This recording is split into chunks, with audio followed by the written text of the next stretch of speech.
happening. Actually, it was a, these things are something which you can only imagine, but when you are in that situation, it's a life altering experience, to put it mildly. So immediately the captain informed the ship, we have had a explosion, everyone to remain in their shelter stations, no one is to come out, obviously, because this was to save people, leave them where they were.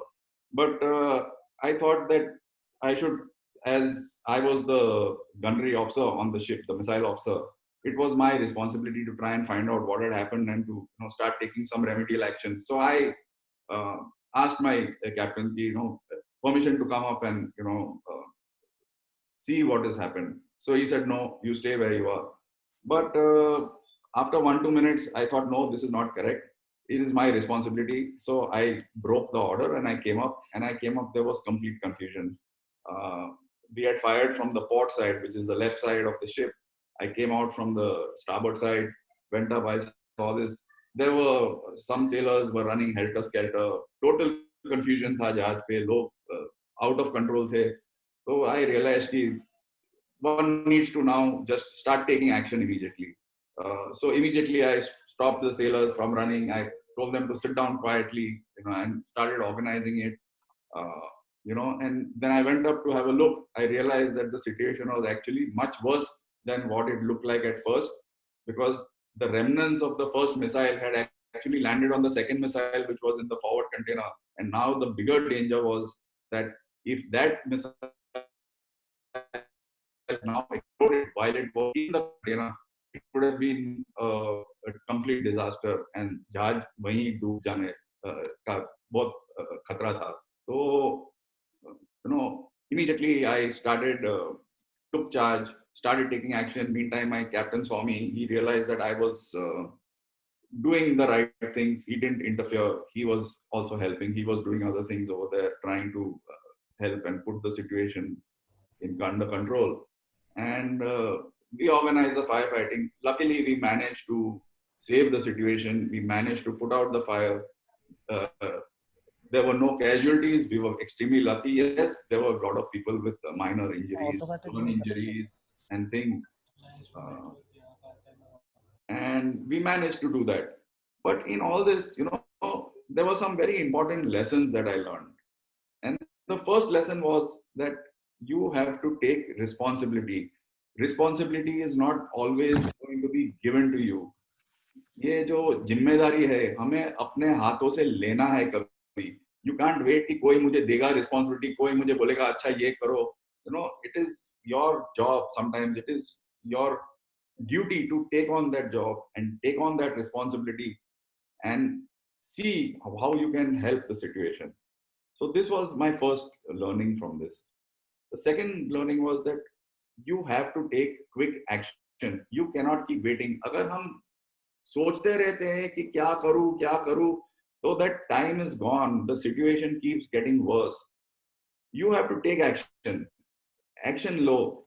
You can always change that action as you are going through it. If you realize that some of the action that you have taken is not correct, you can alter your actions that you have taken. You can change the direction in which you are doing something.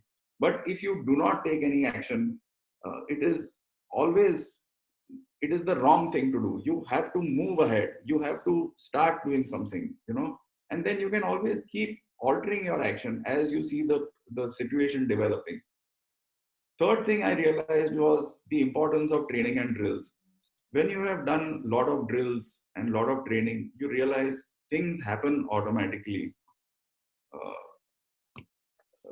Because people have done the drill. So if you tell someone this is what you have to do, they know what is to be done. Therefore, in life, it is very important to plan and train and do certain drills, for anything it could be, and these are the things that help you to be able to overcome these situations when they arise.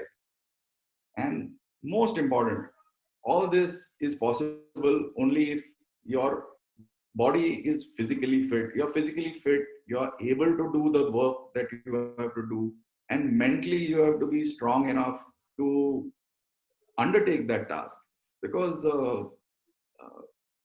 fear is something, डर तो सबको लगता है, ये नहीं है कि कोई आदमी है जिसे डर नहीं लगता है. When you see half your ship is up in flames, it is exploded, there is all mangled metal around you, huge fire. Of course, you are scared, but the important thing is to overcome that fear and get on with your job, because fear by itself should not paralyze you. You should be able to think logically and get on with what you have to do. So, friends, this was the first episode. Second episode in my life happened in 1987, December, when I was the second in command, the executive officer of the ship, and we were on a 100-foot sailing ship, which was sailing from India, Mumbai to Sydney, Australia, to take part in the Australian bicentennial celebrations. Australia के 200 साल हुए थे और उनके celebrations थे. उन्होंने हमारी नौसेना को रिक्वेस्ट किया था. उनका एक बड़ा नेवल रिव्यू था. उसमें they wanted ships from all countries of the world to come and participate.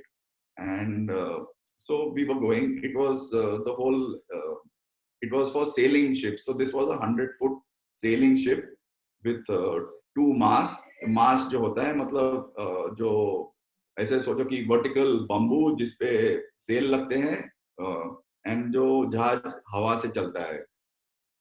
So we had a crew of 7 officers, 4 sailors, and 15 officer cadets, and we were the coast of Australia. We got into some really bad weather. कई बार लोग बोलते हैं कि भाई ये तो लगता है कि मेरे जिंदगी में स्टॉर्म हो गया. ये असली स्टॉर्म में हम फंसे थे. तो 2-3 दिन से लगातार very high wind, big waves, ship is very uncomfortable.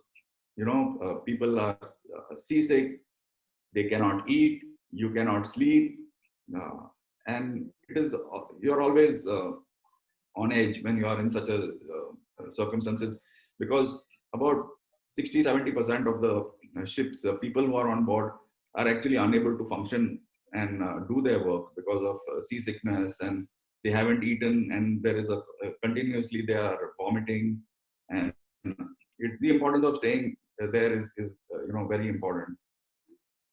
So suddenly one morning we realized that there was a problem on the mast, one of the masts, and after some time the mast actually broke because of the high winds and the bad weather. Now this mast was 100 feet tall, and when the boat is rolling about 20-30 degrees, the top of the mast is swaying through about 30 feet one side, then 30 feet the other side. And the important thing is now the two masts are interconnected with a lot of ropes. So now when the mast broke, we have to actually climb up the other mast which is still there and cut off all the ropes which are joining the two masts, and then cut the mast and jettison it, throw it overboard. So it's not a very easy thing to do, and in fact it is quite life threatening, because when you go up the mast it is very uncomfortable, and to be able to even stay there is difficult. You have to hang on with both your hands. To be able to use the other hand to do any work is extremely tough, and there is all danger that you can fall off, and then of course you will be lost at sea. But so I took a few of the cadets with me, and we went up, and through trying circumstances we managed to cut this through this bad weather, and it was difficult, but we did it. And again, luckily, we had no casualties. Yes, few people were injured in the incident. Luckily, no one died, and we managed to save the second mast, and we managed to save the ship from this. Now, what were the lessons that I took from this? The first thing was, preparation. I think one of the reasons why this happened, when I think back and when we look back on this and we did all our debriefs, was that the whole refit for the ship was done in a big hurry. and enough adequate time had not been spent on preparing and getting things ready. This was one of the primary reasons why this happened. So it is very important to prepare for things in your life when you're going to do something or some event is going to happen. Uh, One cannot stress the over importance of good preparation. Second thing was that when through all this, it is only because we were physically fit that even through 3 days of extremely bad weather and where you hadn't slept properly, you hadn't eaten, your hydration levels were bad, we still managed to do this. It is because our bodies were physically in excellent condition. Therefore, we could manage this. Third thing is you have to understand your physical limitations. When you are doing such a difficult task, one always thinks that it is beyond my physical capability, but the body's physical capabilities are far superior to what we imagine and what we think. And it is only when you push your body beyond what you think are the limits that you realize that much more is possible from your body.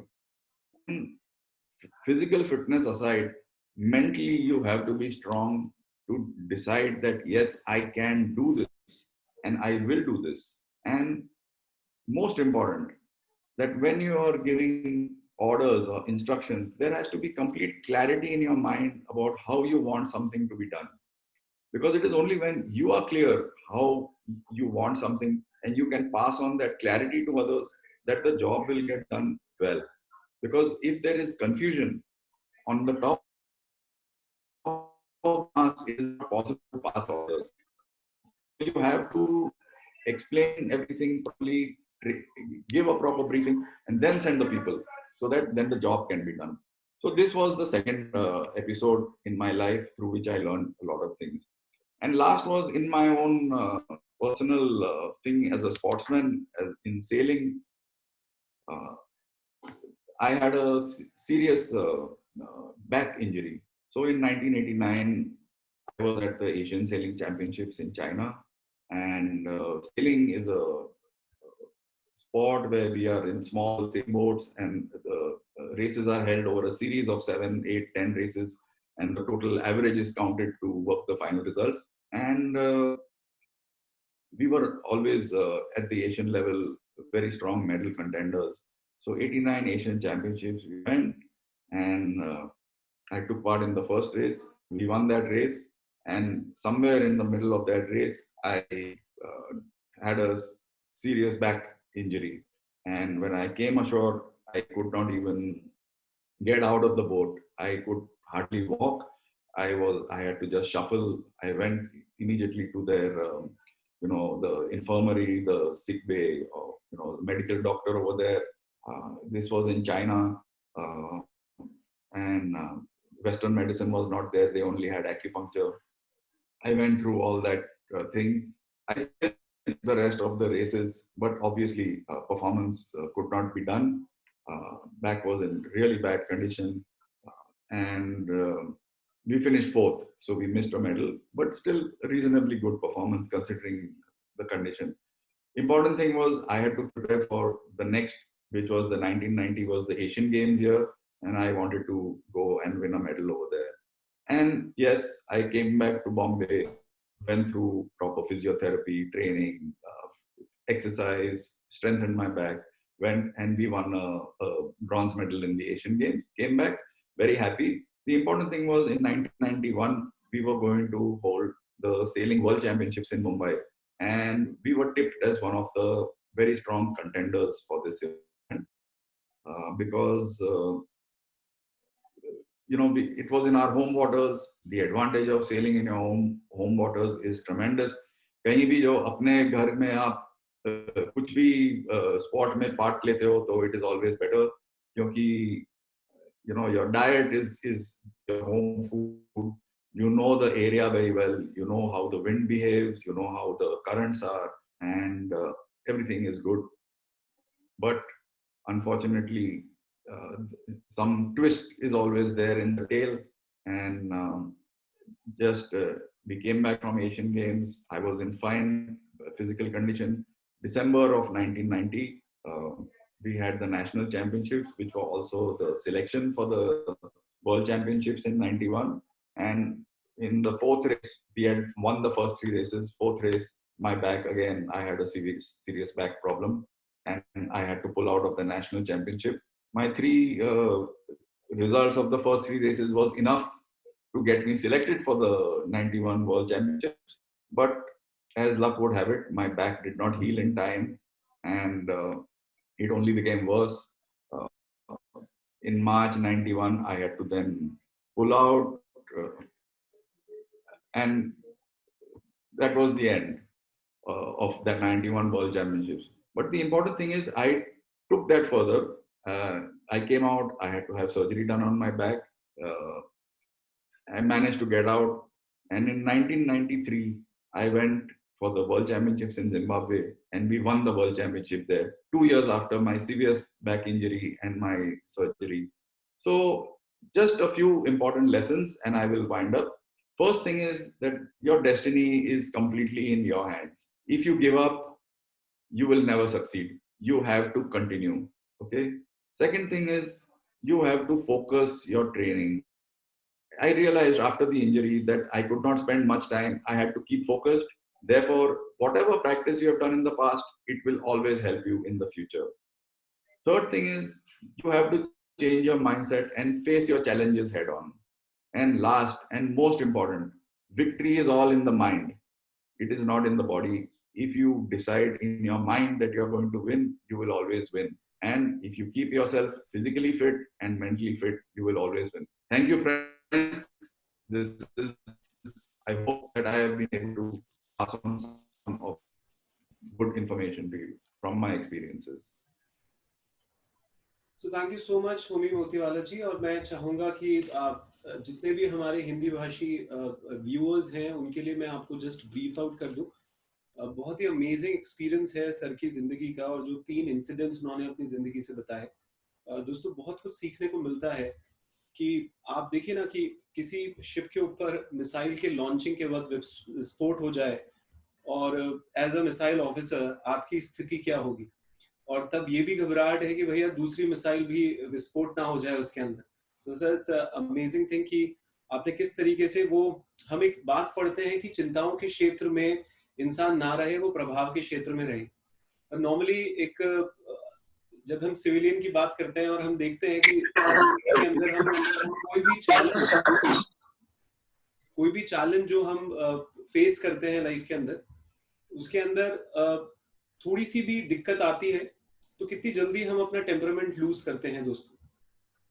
सो होमी जी ने कितना अच्छी तरीके से ना केवल responsibilities को assume किया अपने कंधों पर साथ के साथ उन्होंने ज्यादा सोचा नहीं, क्विकली एक्शन लिया और अपने आप को ड्रिल करके तैयार रखा शुरुआत से ही. और बार बार उन्होंने अपने तीनों इंसिडेंट्स में बोला कि किस तरीके से उनकी बॉडी की जो फिटनेस है, जो उनकी मेंटल फिटनेस है, जो उनके पूरे करियर के दौरान उन्होंने बिल्डअप की, उस फिटनेस ने उनको किस तरीके से मदद दी दोस्तों. तो कई बार हम देखते हैं कि एज अ सिविलियन हम कई बार कि ठीक है यार, एक्सरसाइज करी नहीं करी क्या फर्क पड़ता है, अपने आप को बस एक जो करियर हम लोग पकड़ लेते हैं, उस करियर के अंदर हम एक ड्रिल की तरह अपना काम तो करते रहते हैं, पर जो एक बैलेंस लाइफ होती है कि जिसके अंदर रेगुलर बेसिस पे अपनी हेल्थ को के लिए अपने आप को तैयार करते रहना, साथ के साथ अपने आप को मेंटली फिट रखना, वो कितना काम आता है दोस्तों अलग अलग परिस्थितियों में जो हमने देखा. तो मैं बहुत बहुत धन्यवाद देना चाहूंगा होमी जी का. और अब हम अपने दूसरे गेस्ट को आमंत्रित करना चाहेंगे. दोस्तों जो ग्रुप कैप्टन है अश्विनी भाकू, मैं उनसे आपको रूबरू कराना चाहूंगा. एलुमनाई हैं, बहुत ही जाने माने, just give me a minute. हाँ, एलुमनाई है एनडीए के, नेशनल डिफेंस एकेडमी के और रॉयल एयरफोर्स कॉलेज यूके के. एक्स फाइटर पायलट रह चुके हैं दोस्तों इंडियन एयरफोर्स में. इन्होंने लीड किया था प्रीमियर फाइटर यूनिट को कारगिल वॉर के दौरान दोस्तों. इन्हें प्रेसिडेंट के द्वारा वशिष्ठ सेवा मेडल से नवाजा जा चुका है. बाकू जी अभी प्रैक्टिसिंग साइकोथेरेपिस्ट भी हैं दोस्तों, आपको जान के खुशी होगी। और इंडियन एयरफोर्स के क्लैप्स बॉडी के जो सेंटर फॉर लीडरशिप और बिहेवियरल साइंस के वो फाउंडर मेंबर थे और एचओडी भी रह चुके हैं। तो दोस्तों आज हम इंडियन एयरफोर्स के मिशन ऑन कारगिल के बारे में उनसे बात करेंगे और कैसे उनकी लाइफस्टाइल वेलनेस ने उनकी मदद की इस डेंजरस मिशन में, तो ये जानेंगे। So over to you Ashwani sir, आपका बहुत बहुत वेलकम करते हैं हम आज के इस कार्यक्रम के अंदर। Thank you very much Adi. My pleasure to be here.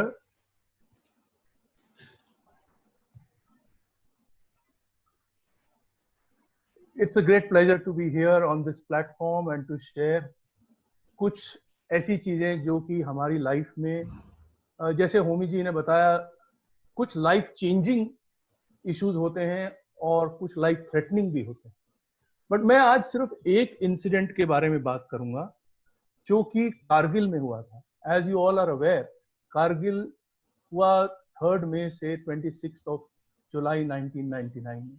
Nearly 27-28 साल के बाद इंडिया का ये वॉर हुआ था। इसका मेन रीजन था, if you see this map, आप इसमें देखेंगे, इसका मेन रीजन था कि जो हमारा ये लाइन ऑफ कंट्रोल है, ये जो डॉटेड लाइन है, यहाँ पे पाकिस्तानी फोर्सेस होते थे और हमारे फोर्सेस भी, और ये जो ब्लू लाइन है ये नेशनल हाईवे 1 है। और पाकिस्तान चाहता था कि ये द्रास से कारगिल तक ये 2 पॉइंट्स को, ये रोड को वो ओवरसी करे, कंट्रोल करे। अगर वो ये करता तो पूरा लेह लद्दाख का कंट्रोल हमारे से हट जाता and we could have possibly lost Leh and Ladakh to Pakistan including Siachen glacier. 3 मई से लेके नियरली 20 मई तक बहुत घुसपैठ हुई, स्पेशली ये एरिया में जिसको बतालिक बोलते हैं, और ये सारे एरिया में। पहले तो सब ये सोच रहे थे कि ये सिर्फ घुसपैठ है, जैसे श्रीनगर में, कश्मीर में होता रहता है, स्मॉल थिंग्स आर हैपनिंग। लेकिन थोड़ा थोड़ा देर के बाद ये रियलाइज किया कि ये छोटी मोटी घुसपैठ नहीं, and that is why on 21 मई हमारे एक कैनबरा एयरक्राफ्ट, जो कि फोटोरेकी एयरक्राफ्ट है, जो कि एक्चुअली 1971 में बॉम्बिंग का काम करता था, that was sent to check, photo recce करके ये पता करने के लिए कि क्या है वहां पे, एग्जैक्टली क्या है, so that we could plan while roaming around. इस एरिया को जो रेड में लिखते हैं, इस एरिया को जब वो रेकी कर रहा था, उस टाइम ग्राउंड से फायर आया और वो एयरक्राफ्ट डैमेज हो गया। दोनों पायलट जो थे बड़े सशक्त थे, उन्होंने उस जहाज को ला के श्रीनगर में लैंड कर दिया। सेम डे मेरी यूनिट, कहते हैं 12 बजे के करीब, मुझे ये टास्क दिया गया कि हम भी जाके रेकी करें। हमको ये टास्क करना था 22 तारीख को कि अर्ली मॉर्निंग 8 o'clock हम जाएं और हम पता करें। अभी कैनबरा स्लो एयरक्राफ्ट है, हमारा एयरक्राफ्ट जो है वो रफली 1000 किलोमीटर की स्पीड पे जाता है और हम बहुत लो लेवल पे जाते हैं, 100, 200, 300 फीट की ऊंचाई पे जाते हैं, ताकि जब तक कोई हमको देखे हम लोग उस एरिया से निकल जाते हैं। रफली हम 15 किलोमीटर पर मिनट की स्पीड पे ट्रैवल करते हैं। ये वो एयरक्राफ्ट है, हर टाइप का वेपन इसमें लग सकता है, लेकिन इस एयरक्राफ्ट को फ्लाई करने के लिए अगर आप हम सबको देखें, हम कोई सुपर ह्यूमन बीइंग्स नहीं हैं। हम इसी सोसाइटी से आए हुए नॉर्मल एवरेज पीपल हैं जिनकी हाई लेवल की ट्रेनिंग हो रखी है, और ये ट्रेनिंग फिजिकल फिटनेस से स्टार्ट होती है, इंटेंसिव अंडर ऑल कंडीशन। ये एयरक्राफ्ट को हमको ऐसे हैंडल करना है 200 फीट की हाइट पे, 1000 किलोमीटर की स्पीड पे, और रफली एट 911 फीट पर सेकेंड हमारे को रिएक्शन टाइम मिलता है 0.22 सेकेंड का, रियलाइज करने के लिए कि क्या हो रहा है, एनालाइज करने के लिए और रिस्पॉन्ड करने के लिए। मैं रिस्पॉन्ड बोल रहा हूं, इसमें रिएक्शन नहीं है। रिस्पॉन्स जो होता है वो थॉट आउट एक्शन होता है, रिएक्शन जो होता है वो शायद थॉट आउट नहीं होगा, वो इमीडिएट सर्वाइवल के लिए। So you need, we were put into physical fitness. हमने उस दिन ये जहाज को ऐसे फ्लाई करना था with the Jaguar recce pod, क्योंकि हमारा काम सिर्फ रेकी करना था। मैंने 12 बजे के करीब जब मुझे मिशन मिला, मैंने दो अपने पायलट्स को इमीडिएटली ये टास्क हैंडओवर किया, क्योंकि ये पीस टाइम था, अभी कोई वॉर नहीं चल रही थी। As a peace time major हमारे को वहां पे जाके रेकी करना था, वो जो कि हमारा नॉर्मल डे टू डे काम था। लेकिन 1:30 बजे के करीब हमारे को इंफॉर्मेशन मिली कि वो कैनबरा को हिट किया गया है और हमको ग्राउंड फायर एक्सपेक्ट करनी चाहिए। जब हमारे को ये इंफॉर्मेशन मिली तो इमीडिएटली हमने उस सिचुएशन को अडेप्ट किया और हमने अपने एयरक्राफ्ट में फ्लेयर्स फिट कर दिए, ताकि अगर कोई मिसाइल फायर करे तो वो मिसाइल वो फ्लेयर की तरफ जाएगी और हमारे को हिट नहीं करेगी। 4:30 बजे के करीब एक और इंफॉर्मेशन आई कि एनिमी की एयरफील्ड जो एलओसी के दूसरी साइड है, पाकिस्तान में है, वो भी एक्टिव है और वहां से हमको इंटरसेप्शन हो सकता है, वो हमको अपना काम नहीं करने देंगे। They will not allow us to do what we are supposed to do, तो इंटरसेप्शन हो सकता है। हमने immediately again we adapted to the situation, हमने अपनी गन्स फिट करी, अपने ऊपर मिसाइल्स ओवरविंग मिसाइल्स फिट करी और हमने एयरक्राफ्ट को रेडी किया उस सिचुएशन को हैंडल करने के लिए। All this if you notice quick succession में हो रहा है, प्लानिंग चल रही है, इनपुट्स आ रहे हैं, and all this is happening at the same time. और सडनली अराउंड 6:30 बजे के करीब हमारे को एक और इनपुट आया कि हमारी रिक्वायरमेंट ये है कि probability of success of the mission needs to be as close to 100%। अब आप सब जानते हैं कि प्रोबेबिलिटी 100% अगर सक्सेस होना हो वो बहुत मुश्किल है, उसके लिए रिसोर्स जो है वो बहुत हाई लेवल का लगाना पड़ता है, and that is where my engineering team came. मैंने अपनी इंजीनियरिंग टीम को बुलाया, उनको बोला कि अभी 2 जहाज नहीं जाएंगे, हमारे पास 6 जहाज ऐसे थे उस टाइम जो कि ये काम कर सकते थे। मैंने उनको रिक्वेस्ट करी कि भाई अपने 6 के 6 जहाज रेडी कीजिए, सारे रेकी पॉड रेडी कीजिए। वो इंजीनियरिंग टीम ने day in day out, I mean एक ही दिन था हमारे पास, they work, the whole team work सारे जहाजों को रेडी करने के लिए। And then we received another input कि जो इंटरसेप्ट करेंगे हमारे को वो और कोई नहीं F-16 है। अब जैगुअर एयरक्राफ्ट डीप पेनिट्रेशन एयरक्राफ्ट है, एनिमी की सरहद के अंदर घुसता है और उसको डिस्ट्रॉय करता है। वो F-16 से नहीं लड़ सकता, स्पेशली अगर उसके पास रेकी पॉड फिटेड है। तो एक चीज मैं यहां कहना चाहूंगा कि अगर आपके अंदर क्षमता नहीं हो तो आपको मदद मांगनी चाहिए, और वही हमने किया। मैंने रिक्वेस्ट किया कि मुझे MiG-29 का एस्कॉर्ट दिया जाए, एंड फाइनली 5 एयरक्राफ्ट हम गए, 6th aircraft ground stand by, 5th aircraft airborne stand by and 4 aircraft actual mission करने के लिए। इससे हमने केटर किया कि अगर कोई इंटरसेप्शन हुआ, कुछ एयरक्राफ्ट उसमें जाएंगे, उसके अपने अपने ट्रैक से भटक जाएंगे, अनसर्विसिबिलिटी भी हो सकती है और कॉन्टिजेंसी भी हो सकती है। तो एक बात हमने उसमें प्रैक्टिस करी कि प्लानिंग बहुत जरूरी है, मेटिकुलस प्लानिंग जरूरी है, और कॉन्टिजेंसी के लिए भी केटर करना हमारे लिए बहुत जरूरी है। सो व्हाट वी एक पॉइंट में यहां पे कहना चाहूंगा कि प्लानिंग अगर हम करते हैं जो फोकस्ड है, मेटिकुलस है और कॉन्टिजेंसी प्लान्स हैं, तो कुछ भी आपकी लाइफ में हो जाए, चाहे वो फाइनेंशियल प्लानिंग हो, चाहे एक्सपेंडिचर कंट्रोल हो, चाहे सेविंग्स करने का हो, चाहे आप एक मेडिकेयर ले ले या इंश्योरेंसेस करवाएं, उससे आपके कॉन्टिजेंसी प्लान लाइफ में आते हैं। यही एग्जैक्टली माइंडसेट मेरे को इस चीज ने अपनी सिविल लाइफ में भी हेल्प किया, क्योंकि मुझे प्लानिंग सिखाई गई थी कैसे फोकस्ड मेटिकुलस कॉन्टिजेंसी प्लान बनाने हैं। तो मेरी सिविल लाइफ में भी मैंने इस टाइप की प्लानिंग करी।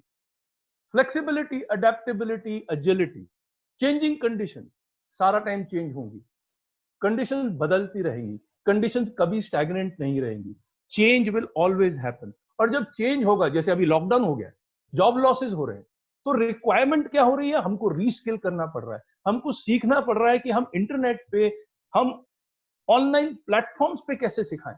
पे कट्स भी हो सकते हैं, उससे स्ट्रेस भी आएगा, लेकिन चेंजिंग टाइम से हमारे को अडेप्ट करने की जरूरत है।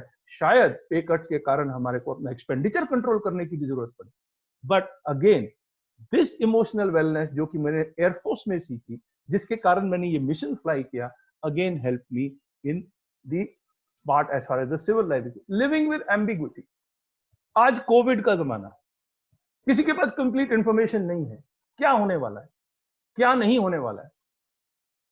वैक्सीन आएगा नहीं आएगा, कैसे ट्रांसमिट होता है। सिमिलरली दैट टाइम पूरी एम्बिग्यूटी थी, कौन अटैक करेगा, कौन टाइप की मसाइल आएगी, क्या F-16 आएंगे कि नहीं आएंगे, क्या हमको वहां मिलेगा, किस टाइप से मिशन करें। Dealing with this ambiguity is again part of the training that we are given.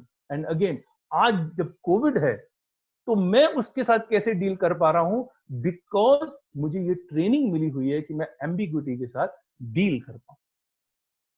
हमने अल्टीमेटली वो मिशन किया, ये ब्लैक ट्रैक के ऊपर हम लोग गए, 4 aircraft we went in 200 feet के ऊपर।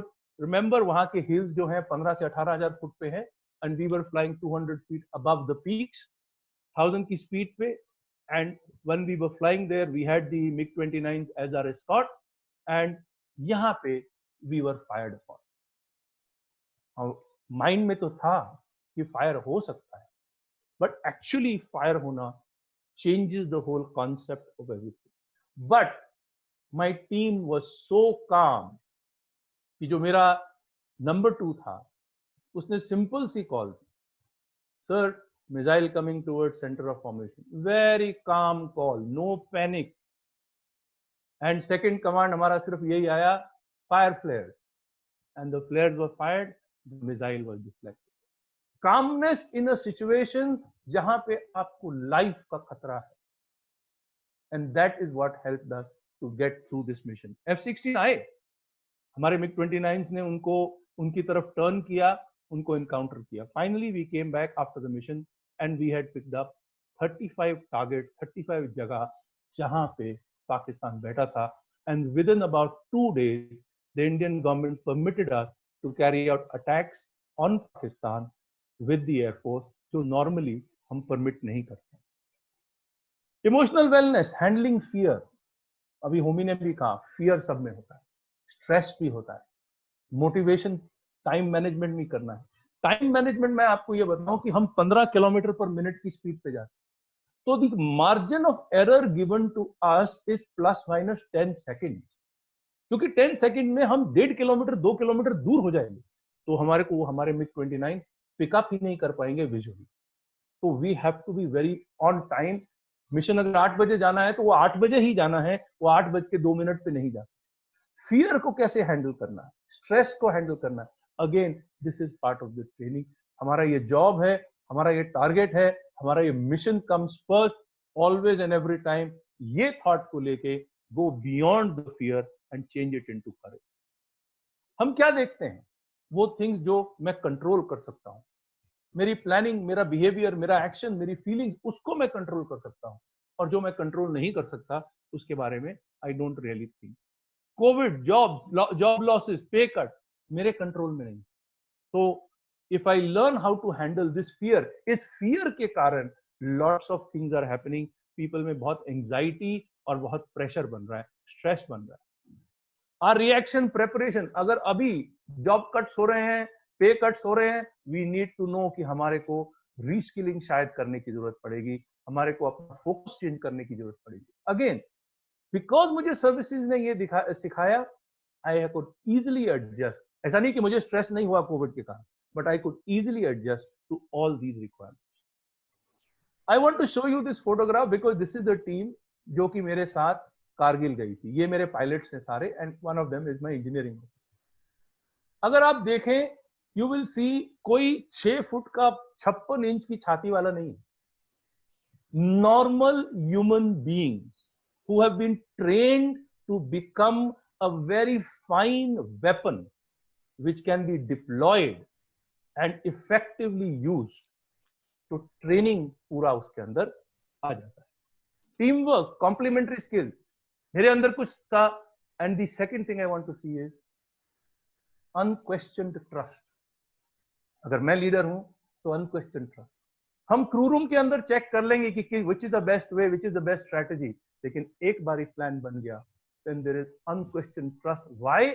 Because our life depends on each other. Family as a unit, lots of people कहते हैं नहीं, एक्चुअली टीम तो सिर्फ बाहर ही बनती है। Actually family is the first team. Actually husband and wife have complementary skills, even children have complementary skills. So actually speaking, this is what we need to think about. I just want to summarize what in this incident what we did. Again, intensive physical fitness, because of which we could react even in present circumstances.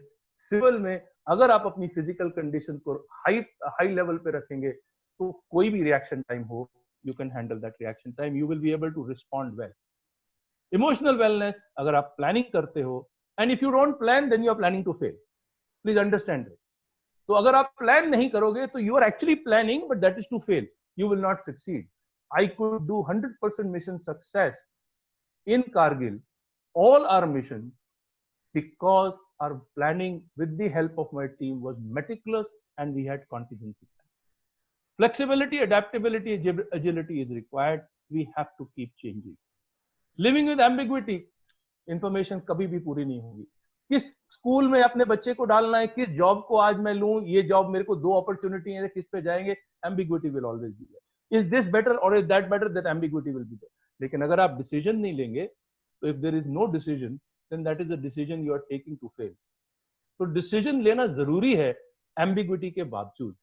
Handling fear and mostly unquestioned trust in whoever is your leader. चाहे वो आपका manager है, चाहे आपका head of the organisation है, unquestioned trust is what is necessary. A little different, you know, civil में हम लोग कई बार बोल देते हैं. मैं अभी कई साल से आफ्टर 28 years in service, मैं कई साल से 2007 से सिविल में काम कर रहा हूँ. कई टाइम हम बोल देते हैं नहीं, it is not possible, unquestioned trust. But this is what will lead us to being successful in all of it. That brings me to the end of this question. We will take questions at the end. Adi, back over to you. Thank you so much, Ashwini sir, और amazing sir. मतलब what a nice presentation by you. और आपका जो planning है वो sir आपके presentation में भी दिखता है. बड़ा क्लीन और क्लियर प्रेजेंटेशंस हैं आपकी, एक जो आपने थॉट दिया. और मैं आशा करता हूँ कि जितने भी व्यूअर्स ने सुना होगा आपको निश्चित ही पॉइंट्स, ना केवल पॉइंट्स नोट किए होंगे, उनके क्लैरिटी भी आई होगा. तो दोस्तों, अब हम जिस पर्सनालिटी से आपको रूबरू कराने जा रहे हैं वो मेरे एक बहुत अच्छे दोस्त भी हैं, मेजर जनरल सीपी सिंह. हाँ दोस्तों, स्कॉलर सोल्जर हैं वो, जिन्होंने MA, MSc, PG, DST, LLB, MBA और डबल MPhil की हुई है दोस्तों डिफेंस मैनेजमेंट और स्ट्रैटेजिक अफेयर्स में. 36 साल का, 36 इयर्स का इंडियन आर्मी का एक्सपीरियंस है. उन्हें सर्व किया है उन्होंने इंडियन आर्मी को. एक्टिव सर्विस दी थी उन्होंने IPKF श्रीलंका में, और एंटी टेररिस्ट ऑपरेशंस JNK के अंदर भी उनकी लीडरशिप थी दोस्तों. 3 times कैंसर सर्वाइवर रह चुके हैं दोस्तों. उन्होंने कैंसर से बैटल जीती, जिसका श्रेय वो आर्म्ड फोर्सेस की जो वेलनेस प्रैक्टिसेस है उसको भी देते हैं. He is also the brand ambassador for Pehla सुख. हाँ दोस्तों, हमारे पहला सुख के ब्रांड एम्बेसडर भी हैं. तो आइए हम उनसे वेलनेस प्रैक्टिसेस के बारे में सुनते हैं दोस्तों. Over to you sir, major general CP Singh. नमस्कार और जय हिंद दोस्तों. I am conscious of the fact that I am the last standing batsman of today's 2020 match. The asking rate is high. I have to score fast and also hold on to my wicket. And आपको पता है धोनी भी कल retire हो गया. So I'll have to score the winning run also. We come to the subject, the wellness of mind, body and soul. VK काला जी ने एक छोटी सी कपलेट सुनाई थी और उसी से इंस्पायर हो के मैंने एक छोटी सी कविता लिखी है जो आज के थीम पर है कि what the civilians can take away from the army's lifestyle. मैं आपके साथ शेयर करता हूं 1 मिनट में. मैं और मेरे दोस्त अक्सर ये बातें करते हैं.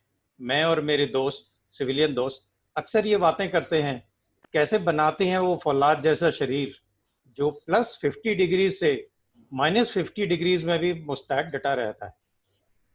+50 डिग्री से -50 डिग्रीज में भी मुस्तैद डटा रहता है. कैसे बनाते हैं वो मजबूत इरादे जिनसे कारगिल और सियाचिन के पहाड़ भी डरते हैं. मैं और मेरे दोस्त अक्सर ये बातें करते हैं. कैसे बनाते हैं एक टीनेज बच्चे से वो शूरवीर जिससे पाकी और चीनी सैनिक दोनों थर्राते हैं. कैसे बनाते हैं वो सिपाही जो आगे चल के अरुण क्षेत्रपाल, विजयंत थापर, सौरभ कालिया या विक्रम बत्रा कहलाते हैं. मैं और मेरे दोस्त अक्सर ये बातें करते हैं. अरे किस मिट्टी के बने हैं फौजी, जो Holi, Diwali, Eid, birthday, new year सब फ्रंट पे बिताते हैं, और हाँ कभी वर्क फ्रॉम होम नहीं करते दोस्तों, और आखिर में थोड़े में खुश होकर मुस्कुराते हैं, बस नाम नमक निशान के लिए प्राण न्यौछावर करते हैं। मैं और मेरे दोस्त अक्सर ये बातें करते हैं। Thank you very much. और अभी हम आते हैं आज के टॉपिक पर, wellness of mind, body and soul. Wellness of body की बात करें तो मैं आप लोगों से शेयर करना चाहता हूं कि एक कोट है, the average person puts in only 25% of his energy and ability into his work. The world takes off its hat to those who put in more than 50% of their capacity and stands on its head for those far and few between souls who devote 100%. दोस्तों इस शरीर में बहुत ताकत है, बहुत enormous potential है। हम शायद 25-30% ही उसका इस्तेमाल करते हैं। कभी इसकी काबिलियत को आजमा के देखिए ना, इसके पोटेंशियल को आजमा के देखिए, आपको खुद अपने शरीर से आश्चर्य होगा। जब मैं फिजिकल फिटनेस की बात करता हूँ, जब मैं ट्रेनिंग में गया था तो कभी बस पकड़ने के लिए भी नहीं दौड़ा था, कभी कोई फिजिकल फिटनेस का ऐसा कोई रूटीन फॉलो नहीं किया था। जब वहाँ पे हम ट्रेनिंग में गए तो सब बच्चे बहुत परेशान थे, पैरों में छाले पड़ गए, चला नहीं जाता था, दौड़ना पड़ता था, पूरे दिन और रात का रूटीन था, पता ही नहीं चलता था कब दिन हुआ कब रात हुआ। तो हमारे शॉपिंग सेंटर में एक बुजुर्ग थे जो स्टेशनरी की दुकान चलाते थे। वो जब हम फर्स्ट ईयर वाले कुछ सामान लेने जाते थे, वो बड़े हम लोगों को जोश दिलाते थे। सर डटे रहना, सर कहते थे छोटे छोटे बच्चों से, सर डटे रहना, हिम्मत मत हारना, वापस मत जाना, सब ठीक हो जाएगा। तो एक दिन एक मेरे दोस्त ने परेशान होकर पूछा कि साहब कैसे ठीक हो जाएगा, यू मीन टू से ये सब खत्म हो जाएगा? इसे खत्म नहीं होगा, आदत पड़ जाएगी। सो दोस्तों किसी भी चीज की आदत पड़ने में 90 दिन लगते हैं, ऐसा साइंटिस्ट का मानना है। तो ये फिजिकल फिटनेस की भी हमको 90 दिन में आदत पड़ गई, और वो आदत ऐसी पड़ी कि अब पिछले 40 साल से उसी रूटीन को फॉलो कर रहे हैं। रोज सवेरे उठते हैं, फिजिकल एक्सरसाइज करते हैं, शाम को गेम खेलते हैं, और कहीं भी कैसी भी परिस्थिति हो अपने आप को उसमें अडेप्ट कर लेते हैं। लेकिन थोड़ा ऐसा फिजिकल फिटनेस का रूटीन जरूर एक सिपाही रखता है, चाहे सर्विंग हो चाहे रिटायर्ड हो। मुझे अभी जो कोविड चल रहा है उसमें बहुत सारे मित्र आके बोलते हैं, अरे सर मैं तो जिम जाना था, जिम ही बंद हो गया, क्या करूं? अरे मैं तो दौड़ लगाने जाना था, लेकिन घर में लॉकडाउन हो गया, घर से बाहर नहीं निकलने दे रहे हैं। मैं तो रोज 50 किलोमीटर साइकिलिंग करता था, लेकिन स्टेडियम्स बंद है सर, क्या करूं? मेरा तो पूरा फिजिकल रूटीन ही खराब हो गया। नहीं दोस्तों, ये बहाने हैं, बहाने छोड़िए, काम पे लगिए। मैं आपको बताता हूँ जैसे हम लोग कैसे मॉडिफाई करते हैं। हम श्रीलंका में थे, वहां पे बिल्कुल पैक था, पूरे दिन का काम रहता था। फिजिकल फिटनेस कैसे करें? हम लोग रात को वहां पे रनवे पे दौड़ने जाते थे। सब लोग जो है, रनवे था जो सिक्योर्ड था ववूनिया का, ववूनिया में हम डिप्लॉयड थे, या बाद में जाफना भी आ गए, वहां भी रनवे पे हम लोग वॉक करने या दौड़ने जाते थे अपने आप को फिट रखने के लिए। इसी तरह JNK में थे, रजौरी में मेरे एक मित्र थे, उनको रात को टाइम मिलता था, वो रात को 9 बजे दौड़ने के लिए जाते थे। जब भी टाइम मिले, दिन में रात में, आप अपने आप को फिट रखिए। हम JNK में थे, वहां चारों तरफ पहाड़ियां थी, तो दौड़ने की जगह नहीं है, कोई बात नहीं, पहाड़ी पे चढ़ो। हम पहाड़ी पे चढ़ते थे, एक पोस्ट थी, उसके ऊपर मैं न्यूज़पेपर देने के लिए बच्चों को भेजता था, तो हमारे जवान भी फिट रहते थे और पोस्ट वालों को न्यूज़पेपर भी मिलता था, और पुराना न्यूज़पेपर ला के वो मुझे देते थे, जिससे कि मुझे पता चले कि हाँ वो ऊपर तक गए थे। तो बहुत सारे तरीके निकाले जा सकते हैं। जब मैं, जैसे आदि ने बताया, कैंसर का मेरा ट्रीटमेंट हुआ, तो हमने बोन मैरो ट्रांसप्लांट किया, जिसमें मैं और मेरी वाइफ हम दोनों 45 दिन तक एक कमरे में कन्फाइंड बंद रहे। तो हम लोग वहां पे भी फिजिकल फिटनेस का ध्यान रखते थे। वहां डिस्टेंस से नहीं नाप सकते, लेकिन उस एक कमरे में ही हम आधे घंटे के लिए वॉक करते थे, टाइम नोट करते थे कि आधा घंटा वॉक करना है, फिर आधा घंटा योगा करना है, फिर 15-20 मिनट प्राणायाम करना है। लेकिन जब तक कि मैं बिल्कुल बिस्तर पे नहीं गिर गया, हम लोगों ने ये अपना फिटनेस का रूटीन वहां भी चालू रखा। तो ये थोड़ा सा फिजिकल फिटनेस करीब 1 घंटे का, जो भी आपकी, जैसी भी आपका शरीर झेल पाता है, जैसी भी आपकी उम्र है, जरूर करना चाहिए। दूसरा मैं कहना चाहता हूँ, फौज में एक पीरियोडिक मेडिकल चेकअप होता है, एनुअल मेडिकल। ये आजकल सिविल में भी होने लगा है, बहुत सारे लोग इसको फॉलो करते हैं। इसको अवश्य करवाइए, क्योंकि ये एनुअल मेडिकल के साथ साथ ही मुझे अपने ये कैंसर का डिटेक्शन हुआ, जो कि अर्ली स्टेज में पकड़ा गया, और जिससे कि मैं ठीक हो गया। बाद में तो मुझे ये एनुअल मेडिकल इतना अच्छा लगा कि मैं अपनी वाइफ को भी साथ में ले जाता था, और उनका भी साथ साथ मेरे साथ साथ जब ब्लड टेस्ट ये वो सब टेस्ट करवा रहे हैं तो उनका भी एक एनुअल चेकअप साथ में हो जाता था। और तीसरी चीज, स्पोर्ट्स जरूर के लिए, कोई भी गेम के लिए जो आपके रिसोर्सेज हैं, आप जहाँ भी रह रहे हैं, जैसी भी जगह है, कोई ना कोई गेम खेलिए, क्योंकि गेम के साथ आपकी बॉडी और माइंड दोनों की फिटनेस होती है, आप रिजुविनेट होते हैं, आपका दिमाग फ्रेश होता है, और एक टीम बिल्डिंग की भावना आती है। आप एक टीम के साथ काम करते हैं, टीम के साथ खेलते हैं, टीम गेम्स के लिए हम लोग जवानों के साथ गेम खेलते हैं, चाहे छोटी सी जगह हो तो भी वॉलीबॉल खेलते हैं, आपने देखा होगा जवान शाम को वॉलीबॉल खेल रहे होंगे, कोई फुटबॉल खेल रहा होगा। टीम गेम खेलें जिससे कि वो जो दोस्ती बनती है, जो कामराडरी बनती है, वो लड़ाई में भी काम आती है, और एक जीतने की आदत बनती है। The winning habit is very important. चाहे आप लड़ाई में हो, चाहे गेम में हो, जीत की आदत डालिए, और जीत से ज्यादा बढ़िया आपको कोई जोश नहीं दिला सकता। जब आपकी जीत होती है, चाहे छोटा सा गेम हो, चाहे आप ताश भी खेल रहे हो, उसमें भी आते हैं, तो आपको बहुत हाई फील होता है, और आप अब ज्यादा जोश के साथ फिर उस गेम में आगे खेलते हैं। अब बात करते हैं वेलनेस ऑफ माइंड की, क्योंकि टाइम मेरे पास कम है। मैं बात करता हूँ मेंटल रोबस्टनेस या मेंटल वेलनेस की। दोस्तों, जहाँ फिजिकल फिटनेस खत्म होती है, वहां से मेंटल रोबस्टनेस शुरू होती है। आपने देखा होगा कि अब मेरे तो बिल्कुल जान नहीं है शरीर में, हमको भी ऐसे लगता था कि यार अभी तो बिल्कुल खड़े होने लायक भी पैरों में, शरीर में दम नहीं बची। तब आपकी जो ये माइंड है, इसकी जो विल पावर है, जो आपके दिमाग की मेंटल रोबस्टनेस है, वो आपको मंजिल तक पहुंचाती है।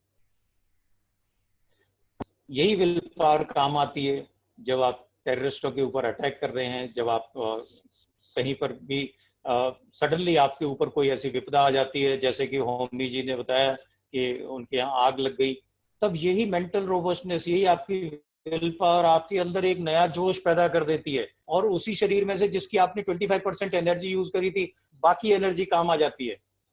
मैं आपको एक इंस्टेंस बताता हूँ। मैं रजौरी में था, पूरे दिन काम किया, हम कोई एक वॉर गेम की तैयारी कर रहे थे, प्लान बना रहे थे। रात को करीब 1 बजे जाके 12-1 बजे हम लोग सोए। 3 बजे करीब मेरे पास मैसेज आया, रात को फोन आया कि हमारे कैंप के ऊपर एक टेररिस्ट अटैक हो गया है, और कुछ उसमें कुछ लोग इंजर हो गए हैं, 2 बंदे मर गए हैं गोली ले। तुरंत सारी थकान दूर हो गई, गाड़ी बुलाई, स्ट्रेट अवे आई स्टार्टेड। 4 बजे मैं निकल गया वहां से, और वहां पे पहुंचा, पूरे दिन उसमें लगे रहे, उनके इंतजाम में, काम में, खाना पीना कुछ याद नहीं रहा। वो थकान पता नहीं कहाँ गायब हो गई, और फिर अगले 24 घंटे तक उसी तरह काम करते रहे। तो ये सब थकान जो है, ये मन में है। जैसे आपको बापू जी ने बताया कि मन के हारे हार है, मन के जीते जीत। सो अपने मन को रोबस्ट रखिए, और वो जिस तरह की हमारी ट्रेनिंग होती है, उससे अपने आप ये विल पावर हमारे अंदर आती है। और इसी तरह लोग मेरे से एक और चीज पूछते हैं कि सर, सेल्फ डिसिप्लिन आप लोग कैसे डेवलप करते हैं? सर, मैं रोज सोचता हूँ सवेरे 6 बजे उठ के दौड़ने जाऊंगा, 3 अलार्म लगाता हूँ सर, लेकिन फिर बंद करके सो जाता हूँ। कैसे करें सर? कैसे करते थे हम लोग ट्रेनिंग में?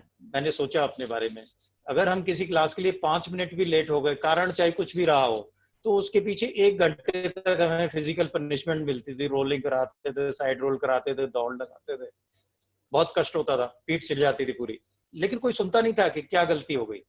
तो फिर वो ऐसे याद हो गया कि बेटा टाइम पे नहीं, टाइम से 5 मिनट पहले पहुंचना है, चाहे कुछ भी हो जाए। तो इसी तरह आपको अपने आप को डिसिप्लिन करने के लिए अपने आप को सेल्फ पनिशमेंट और सेल्फ रिवार्ड करिए। अगर आप सवेरे 6 बजे नहीं उठ पाए, बोलिए आज मैं खाना नहीं खाऊंगा, आज मैं फोन व्रत करूंगा, फोन उठा के रख दूंगा, फोन स्विच ऑफ कर दूंगा अगर मैं सवेरे फिजिकल फिटनेस के लिए नहीं गया। या अगर मैंने 1 हफ्ते तक लगातार जिम किया है और अपनी फिजिकल फिटनेस करी है, तो मैं संडे के दिन अपने आप को एक ट्रीट दूंगा। तो ये अपने आप को, जो हमारे उस्ताद हमारे साथ करते थे, आपको ये अपने साथ करना है, जिससे कि आप ये सेल्फ डिसिप्लिन तैयार कर सकें और जीवन में एडवर्सिटी फेस करने के लिए तैयार रहें। जैसे पिछले 2 स्पीकर्स ने बताया था, मैं ज्यादा जोर नहीं देना चाहता, लेकिन जीवन में फेलियर्स, सेटबैक्स होते रहते हैं, कोई बात नहीं, ये हमें बहुत कुछ सिखा के जाते हैं। और हिम्मत रखिए उस चैलेंज को, जीवन के उस चैलेंज को सफर करने के लिए। आज मैं देखा था, मैं एमईटी में डीन स्टूडेंट वेलफेयर था, वहां पे आजकल के बच्चों को देखता था कि एडवर्सिटी झेलने की, चैलेंज झेलने के जीवन में कोई गलत काम हो जाए, कोई रुकावट आ जाए, कोई चैलेंज आ जाए, उसको फेस करने का मादा नहीं है, क्योंकि पेरेंट्स ने कभी उनको इस तरह के लिए तैयार नहीं किया। वन चाइल्ड जमाना है, 2 बच्चे हैं, बहुत ही पैम्पर्ड हैं, उनको कभी कोई एडवर्सिटी, कोई रफ वेदर देखने ही नहीं दिया। तो जब उनके पास जीवन में एक बार कोई एडवर्सिटी आती है तो बिखर जाते हैं, टूट जाते हैं, कोई सुसाइड कर लेता है, कोई डिप्रेशन में आ जाता है। तो हमें बहुत जरूरी है अपने आप को एडवर्सिटी फेस करने की, अपने बच्चों को शिक्षा दें और फौज से सीखें कि कैसे एडवर्सिटी में भी रहते हैं, और अपने कितनी परसिवरेंस होती है कि कितने भी ऑड्स आ जाए, कितने भी चैलेंजेस आ जाए, अपने गोल को नहीं भूलना है, हमने अपना लक्ष्य हासिल करके रहना है। यही चीजें हम जो सिपाही होते हैं उनसे सीख सकते हैं। मैं थोड़ी सी बात करना चाहता हूँ इमोशनल वेलनेस की। दोस्तों, जैसे मैं कह रहा था, हमारी यूनिट एक फैमिली की तरह है। बाकू जी ने भी बताया, जब बच्चा एक बार चला गया यूनिट में तो वही सीओ उसके फादर हैं, वही उसके दोस्त हैं, वही भाई बंधु हैं, यूनिट में ही रहता है। होली, दिवाली, ईद सब वही मनाता है, बर्थडे भी वही मनता है, न्यू ईयर भी वही मनती है, मैरिज एनिवर्सरी भी वही मनती है। वो उसकी एक फैमिली है, वो पूरे जीवन साथ रहती है। रिटायरमेंट होने के बाद भी वो फैमिली हमेशा आपकी रहती है। इसी फैमिली में एक टीम बनती है। आज देखिए, आप गलवान का बैटल हुआ, आप वो इंडिविजुअल लोगों को नहीं जानते, लेकिन आप सबने 16 बिहार का नाम सुना होगा, वो यूनिट जिसने बैटल ऑफ गलवान में दुश्मन के छक्के छुड़ा दिए। तो वो यूनिट, वही उसका नाम है, वो एक जॉइंट फैमिली की तरह है। जैसे आप गांव में जाते थे तो पहले पूछते थे कौन से खानदान का है, आपका नाम नहीं पूछते थे, क्योंकि वो खानदान, वही जॉइंट फैमिली, वो आपकी आइडेंटिटी थी। इसी तरह फौज में जो आपकी यूनिट है वो आपकी आइडेंटिटी है, वो आपके सुख दुख के साथी है, वो आपके परिवार से दूर एक नया परिवार है जो हमेशा आपके साथ रहे। फौज की एक और बड़ी खूबी है कामराडरी की। जैसे आप अफसर बनते हैं, यूनिट में जाते हैं, तो आपको एक सीनियर सबाल्टर्न दिया जाता है जो आपसे 1-2 साल सीनियर होता है, और वो आपको फौज के तौर तरीका, आपको रहन सहन का तरीका और फौज में काम करने का तरीका सिखाता है हर पल पे। इसी तरह जवान जब आते हैं तो उनको एक बडी होता है, एक साथी है जो कि उन्हें हर चीज सिखाता है। मेरे जो सीनियर सबाल्टर्न है, आज 40 साल हो गए हमारी दोस्ती को, वो मेरे बड़े भाई की तरह हैं, मेरे फ्रेंड, फिलोसोफर, गाइड, मेंटर हैं। और आज शायद ये प्रोग्राम भी वो सुन रहे होंगे, तो मुझे बड़ी खुशी है कि वो सुन रहे हैं। मुझे बड़ा फक्र होता है ये कहते हुए कि वो दोस्ती जो सीनियर सबाल्टर्न की और एक यंग लेफ्टिनेंट की होती है, वो आज तक बरकरार है। रोज हमारे आपस में गुड मॉर्निंग होती है, हम दोनों एक दूसरे के परिवार को जानते हैं, सुख दुख में साथ देते हैं। और इसी तरह की कामराडरी के 2-3 एग्जाम्पल मैं आपको देता हूँ। मैं इंडियन मिलिट्री एकेडमी में था ट्रेनिंग में, मुझे स्विमिंग नहीं आती थी, तो वहां पे अगर आप स्विमिंग नहीं पास कर पाते हैं तो आपको ये 6 महीने की बैक लग जाएगी, आपको रेलीगेट कर दिया जाएगा। तो हम स्विमिंग पूल में जो टाइम होता था उसमें तो सीख नहीं पाते थे पूरी तरह, तो थोड़ा थोड़ा करके 50 मीटर तक आ गया। स्विमिंग पूल 55 मीटर का होता था, जनरली लास्ट के 5 मीटर में थक जाते थे, पैर टिक जाते थे। तो हम लोगों ने डिसाइड किया, एक मेरा और मित्र था, हम दोनों ने डिसाइड किया कि 3 बजे जब सब सो रहे होते हैं दोपहर को, या जो आराम का टाइम होता है उस टाइम पे कोई नहीं होता, हम स्विमिंग पूल में जाके स्विमिंग करते हैं। लेकिन स्विमिंग पूल में बिना उस्ताद के, बिना स्विमर के, लाइफ कोच के जाना मना था, लेकिन हम दीवार फांदे और चले गए उसमें और कूद गए स्विमिंग पूल। हमने सोचा यार जब शैलो एंड की तरफ आते हैं तो पैर टिक जाते हैं, तो हम ऐसा करते हैं कि 50 मीटर तो कर ही लेते हैं, डीप एंड की तरफ जाते हैं, जिससे कि 5 मीटर और कर ही लेंगे कैसे भी। तो मैं जब स्विमिंग करने लगा तो 50 मीटर पे जब लगा कि अब तो थक गए और किनारा बहुत दूर है, तो आदमी पैनिक में आ जाता है और ज्यादा हाथ पैर मारने लगता है, तो मैं डूबने लगा। मेरे साथी ने जब देखा कि ये डूब रहा है तो उसने भी छलांग लगा दी। उसको भी मेरे जितनी स्विमिंग आती थी, मेरे से शायद 5 मीटर ज्यादा आती होगी, लेकिन किसी दूसरे को बचाने के लिए बहुत स्विमिंग की प्रैक्टिस होनी चाहिए, तो वो भी डूबने लगा क्योंकि मेरे को बचा नहीं पा रहा था। इतने में हमारी किस्मत अच्छी थी और आज मैं आपके सामने जिंदा हूँ कि उस्ताद जो है वो कहीं से आ गया, तो उसने अपने वर्दी के साथ ही छलांग लगा दी और हम दोनों को पकड़ के बाहर निकाला पीटी उस्ताद ने, और हमको बहुत डांट लगाई, पनिशमेंट भी दी। लेकिन मैं वो कामराडरी की बात करना चाहता हूँ दोस्तों। वो मेरा जो मित्र था, अभी भी मेरा मित्र है, मेरा साथी, उसने ये नहीं देखा कि मुझे स्विमिंग नहीं आती है, मैं कैसे बचाऊंगा इसको। उसने देखा मेरा साथी डूब रहा है, कूद पड़ा उसमें, चाहे खुद भी डूब जाता। ये होती है कामराडरी जो हमें फौज से सीखनी चाहिए। हमने देखा है कि जवान एक दूसरे के सामने आ जाते हैं, गोलियां जब चल रही होती हैं, पीछे नहीं हटते हैं, अफसर के सामने आ जाते हैं अपने लीडर को बचाने के लिए, और गोली अपने सीने पे झेलते हैं। मैंने खुद अपनी आंखों से देखा है। एक एग्जांपल देता हूँ, हम IPKF में थे श्रीलंका में। वहाँ पे ट्रुप्स जो है जंगल में LTT के उनको गढ़ को भेजने के लिए जाते थे। इतने घने जंगल थे कि ऊपर से कुछ दिखाई नहीं देता था। उनके लिए राशन सप्लाई करने के लिए हम छोटे हेलीकॉप्टर से जाते थे, वहाँ ड्रॉप करके उनको राशन खाना बना के रोज दे के आते थे। अब वहाँ पे जो हेलीपैड भी नहीं था, तो एक 250 पाउंडर पे एक बॉम्ब गिराते थे हम हेलीकॉप्टर से, और उसमें एक छेद बन जाता था। उस छेद को हेलीपैड मान के उसमें उतरते थे, पूरी तरह नीचे नहीं जाते थे, खाना दे देते। तो वहां पे जब हमने टेक ऑफ किया, सिर्फ 2-3 मिनट का फ्लाइंग टाइम था, मैं एक हेलीकॉप्टर पायलट हूँ, वहां जाके हमने फोन किया है, उन्होंने बोला हेलीपैड क्लियर। उसके बाद हमने रेडियो सेट उठा के रख दिया। जब हम 1 मिनट की दूरी पे रह गए तो LTT ने हेलीपैड के ऊपर फायर करना शुरू कर दिया। उन्हें पता था हेलीकॉप्टर आने वाला है, तो उन्होंने एकदम चारों तरफ से फायर खोल दिया। अब जो हेलीपैड की सुरक्षा के लिए जो जवान थे वो तो उनसे जवाब दे ही रहे थे, लेकिन उन्होंने देखा अगर ये हेलीकॉप्टर नीचे उतर गया तो ये हेलीकॉप्टर और पायलट इनकी जान चली जाएगी। तो उनमें से एक JCO ओपन में अपनी आड़ छोड़ के ओपन में आया उस हेलीपैड में बीचों बीच आके, और ऐसे करके हम लोगों को इशारा करने लगा। हम तो रेडियो सेट बंद कर दिया था कि अब तो क्लियर है, बस लैंड करना है। जब हम करीब 200 गज रह गए तो हमने देखा कि एक आदमी नीचे खड़ा होकर हमें वेव कर रहा है कि आप ना लैंड करें, और हमने हेलीकॉप्टर को वापस टेक ऑफ कर लिया। आज शायद हम जिंदा हैं तो उस JCO, उस जवान की वजह से हैं जिसने अपनी जान को खतरे में डाल के हेलीपैड के बीच में आके हमें इशारा किया कि आप वापस चले जाएं अपनी आड़ छोड़ के। मैं उसका नाम भी नहीं जानता, लेकिन उसने अपनी जान को जोखिम में डाल के हमें बचाया। इसके लिए मैं हमेशा उसका नमन करता हूँ, हमेशा उसको याद करता हूँ। हम लोग नौशेरा में थे, मैं CO था एक यूनिट का एंटी टेररिस्ट ऑपरेशंस में। कैसे काम करते हैं एक दूसरे के विश्वास के लिए ऊपर हम लोग, ये मैं आपको बताना चाहता हूँ।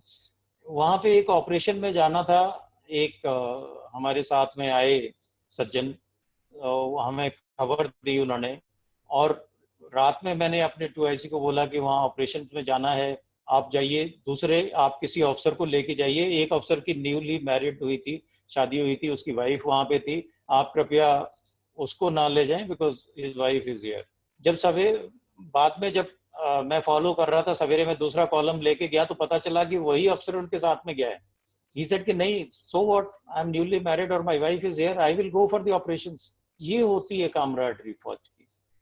मैं 2 मिनट की बात करता हूँ क्योंकि टाइम, मैंने कहा था कि अब लास्ट ओवर में आ गए हैं। तो जैसे बताया था, कॉम्पिटेंस बहुत जरूरी है। पर्सनल एग्जाम्पल, हमें अपनी कॉम्पिटेंस बहुत अच्छी होगी, अपने जिन लोगों को लीड कर रहे हैं उनका फेथ हमारे ऊपर तभी होगा जब हमारा कंडक्ट बहुत अच्छा होगा। सिर्फ फौज है जिसमें एक कानून होता है, unbecoming conduct of an officer, यानी कि आपको ऑफिसर की तरह बिहेव करना। ये सिविल में कोई कानून नहीं है, फौज में है, डिफेंस फोर्सेस में है, क्योंकि ऑफिसर से ये उम्मीद की जाती है कि वो एक लीडर की तरह एक बढ़िया पर्सनल कंडक्ट से अपने जवानों को लीड करेगा। लोग कहते हैं आपको कोई वोट नहीं लेने, इसलिए आप जो है कोई भी हार्ड डिसीजन ले लेते हैं। अरे दोस्तों, मैं कहना चाहता हूँ हमें वोट नहीं लेने, लेकिन हमें तो जिंदगी लेनी है। जो लोग हमारे फॉलो करते हैं, जो हमारे जवान हैं, वो अपनी जान देने के लिए तैयार रहते हैं, वो की वोट से बहुत ज्यादा है, और उसके लिए वो तभी होता है जब उनको अपने लीडर के ऊपर फेथ होता है। स्पिरिचुअल वेलनेस की थोड़ी सी बात करता हूँ। हम लोगों का हैप्पीनेस कोएफिशिएंट बहुत हाई होता है, क्योंकि जो स्पिरिचुअल स्ट्रेंथ है वो हम ड्राइव करते हैं अपने सेकुलर क्रेडेंशियल से। हमारे यहाँ सर्वधर्म स्थल होते हैं, कोई हिंदू मुस्लिम सिख ईसाई नहीं होता, वही एक स्थल होता है जिसमें मंदिर भी होता है, पूजा का मूर्ति होती है, उसी में कुरान भी होती है, बाइबल भी होती है, और गुरु ग्रंथ साहब भी होती है। मैंने मुस्लिम बच्चों को भी आरती करते हुए देखा है, हम लोगों ने खुद जाके नमाज भी पढ़ी है, हमने गुरु ग्रंथ साहब भी पढ़ी है, और बहुत सारा जॉब सेटिस्फेक्शन हमें मिलता है अपने काम में, और वर्क लाइफ बैलेंस फौज में बहुत उम्दा है। हम कैसे फियर ऑफ डेथ को ओवरकम करते हैं, ये पिछले 2 स्पीकर्स आपको बता चुके हैं।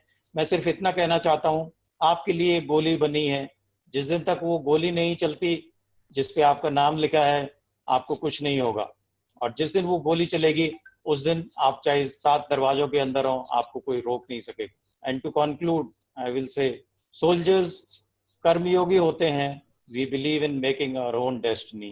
थैंक यू एंड जय हिंद दोस्तों। आदि, sorry. Thank you so much, General CP Saab, for such a wonderful expose on Army way of life and wellness that comes along with it. तो दोस्तों, आज हमने हमारे रणवीरों से सुना कि कैसे उन्होंने कठिन परिस्थितियों का और दुश्मन का सामना सफलता से किया। हमने यह भी जाना कि कैसे फौज की जीवन शैली एक आम नागरिक को एक खास नागरिक में तब्दील कर देती है। अगर आप भी उस खास नागरिक जैसा बनना चाहते हैं तो कुछ लेसन्स हैं जो हम ले सकते हैं।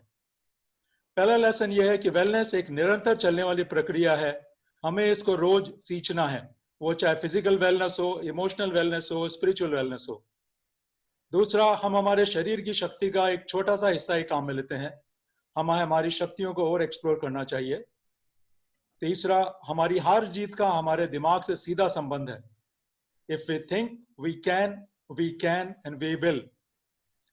अपने परिवार और खेलकूद के लिए समय निकालिए, अपना मेडिकल चेकअप हर साल कराइए, उससे बीमारी का पता समय रहते ही चल जाएगा। मौत से मत डरिए, सुरक्षा के उपायों का ध्यान रखते हुए अपना जीवन सुगमता से जिए।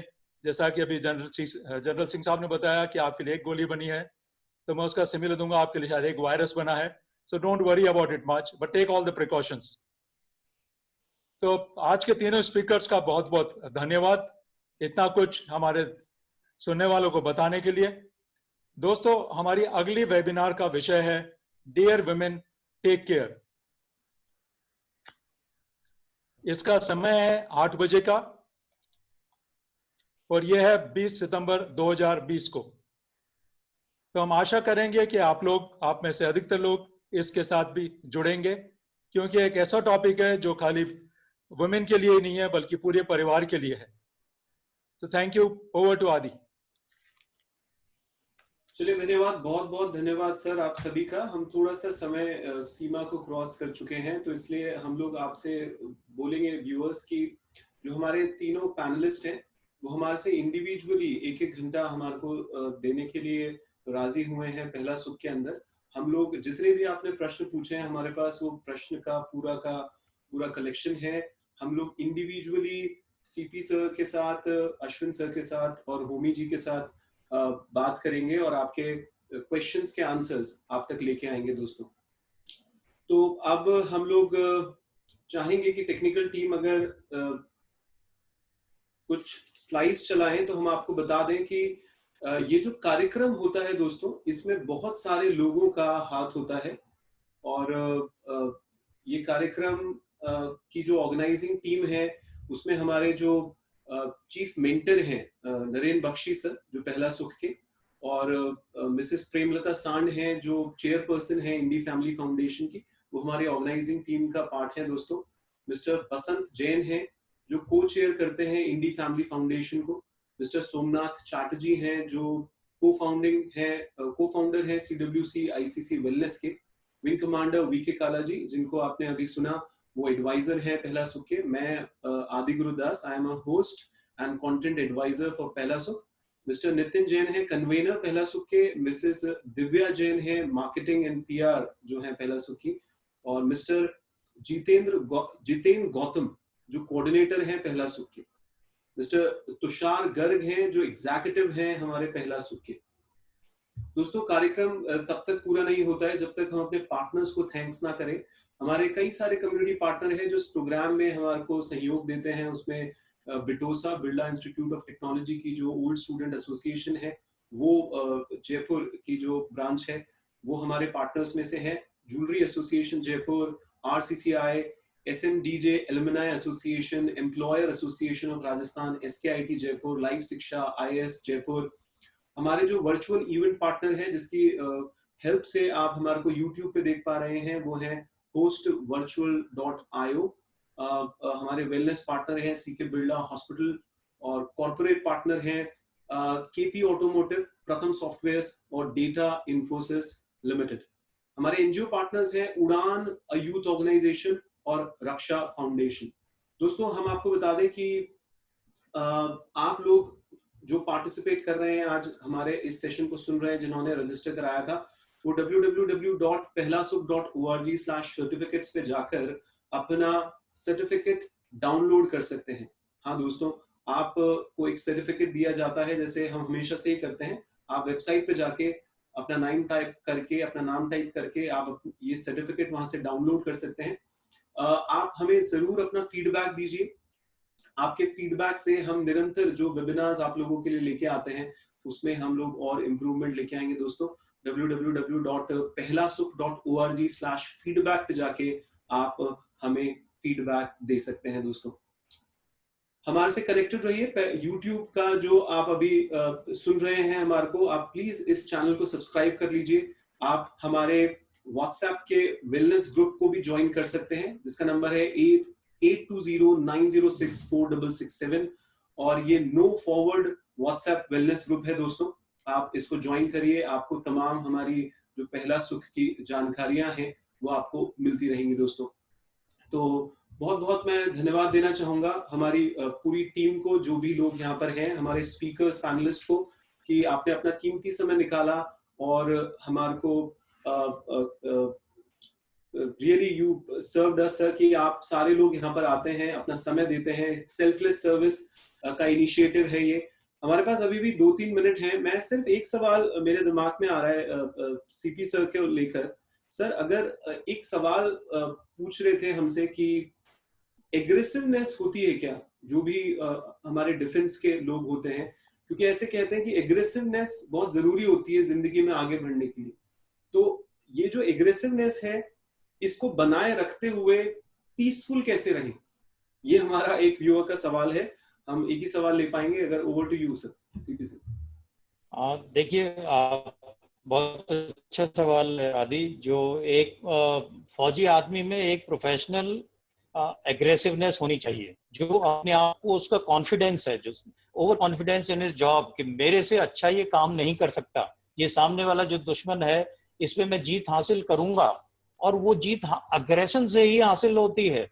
अगर आप टिमिड होंगे, अगर आप में एग्रेशन नहीं होगा, अगर आप में वो जोश, वो जज्बा नहीं होगा, तो आप जब टेस्टिंग टाइम्स होते हैं, जब चैलेंजेस होते हैं, जब एडवर्सिटी आती है, तो उसको पार करने का जो आपके शरीर में जो जोश होता है वो नहीं बनेगा। तो एग्रेशन जो है वो एक अच्छा वो है। जैसे एरोगेंस है, एरोगेंस को सिविल में बहुत गलत मानते हैं, एटीट्यूड मानते हैं। मैं कहता हूँ एक प्रोफेशनल एरोगेंस होनी चाहिए सिपाही में।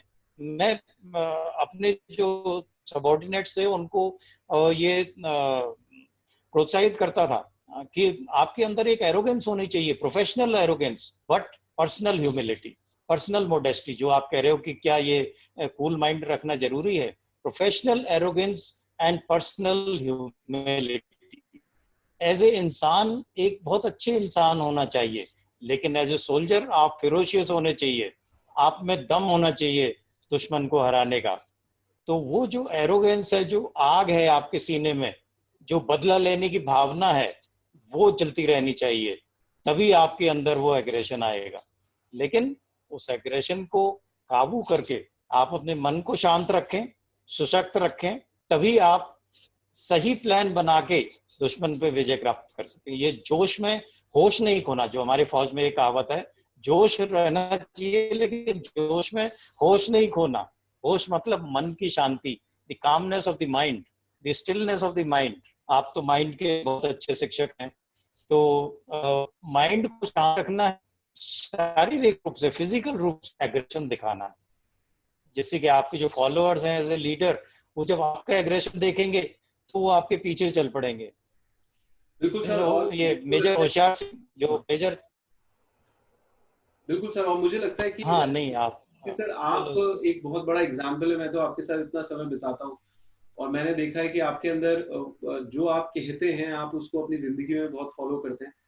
तो बहुत बहुत धन्यवाद सर, आप सभी का बहुत बहुत धन्यवाद कि आप लोग आए। हमारा समय सीमा एग्जैक्ट 9:30 बजे हो चुकी है। तो हमें अब इजाजत लेनी होगी आप सभी से। बहुत सारे सवाल हैं दोस्तों, हम अपने एक्सपर्ट से उन सवालों को पूछेंगे और वो वेबिनार, वो जो लॉन्ग वेबिनार है Q&A का, वो आपके लिए एक्सेस जल्दी करवाएंगे। सो मैं अपनी पूरी पहला सुख टीम की तरफ से आप सभी का धन्यवाद देता हूं।